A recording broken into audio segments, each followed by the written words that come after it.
Thank you, Mr. President. Yesterday you met with President Erdogan of Turkey hours after some fairly ugly scenes at the Brookings Institution. I was wondering, do you consider him an authoritarian? Turkey is a NATO ally. It is an extraordinarily important partner in our fight against ISIL. It is a country with whom we have a long and strategic relationship with. And President Erdogan is someone who I've dealt with since I came into office. And in a whole range of areas, we've had a productive partnership.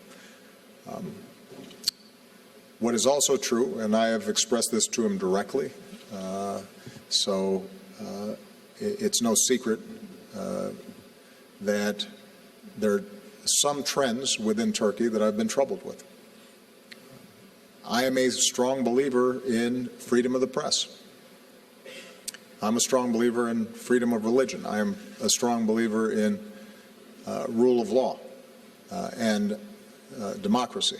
And there is no doubt that President Erdogan has repeatedly been elected through a democratic process. But I think the approach that they've been taking towards the press is one that could lead Turkey down a path that would be very troubling. And we are going to continue to advise them and I've said to President Erdogan, remind him that he came into office with a promise of democracy, and Turkey has historically been a country in which deep Islamic faith has lived side by side with modernity and an increasing openness, and that's the legacy that he should pursue, rather than the strategy that involves repression of information and shutting down democratic debate. Having said that, I want to emphasize the degree to which their cooperation has been critical on a whole range of international and regional issues, and will continue to be. And so, as is true with a lot of our friends and partners, we work with them, we cooperate with them, we are appreciative of their efforts, and there are going to be some differences. And where there are differences, we will say so, and that's what I've tried to do here. I'll take one last question. This young lady right there. Thank you, President. Mr. President, what do you think? Where are you from, by the way? I am from Azerbaijan. Okay. How can Azerbaijan support in nuclear security issue? Well, Azerbaijan, like many countries that participated, have already taken a number of steps. And each country has put forward a national action plan.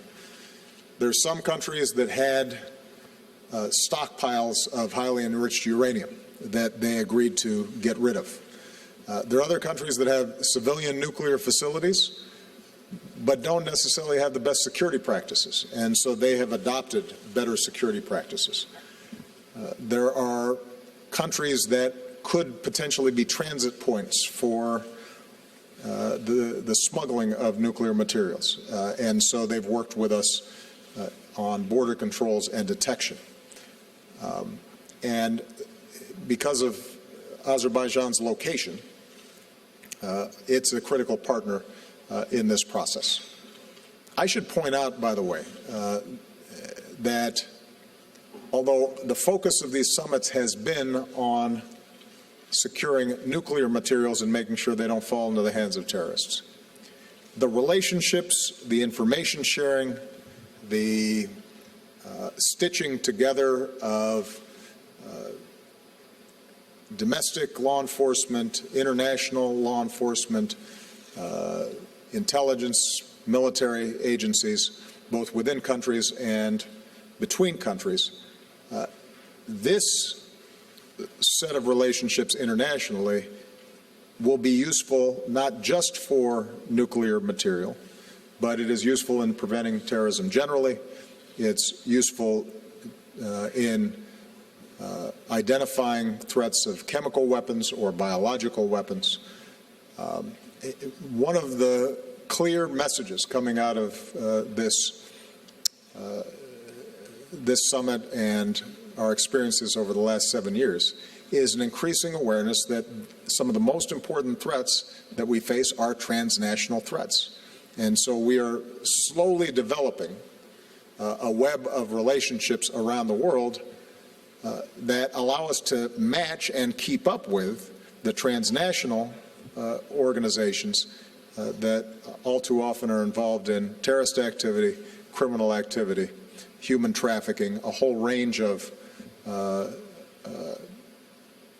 issues that can ultimately do our citizens harm. And seeing the strengthening of these institutions, I think, will be one of the most important legacies of this entire process.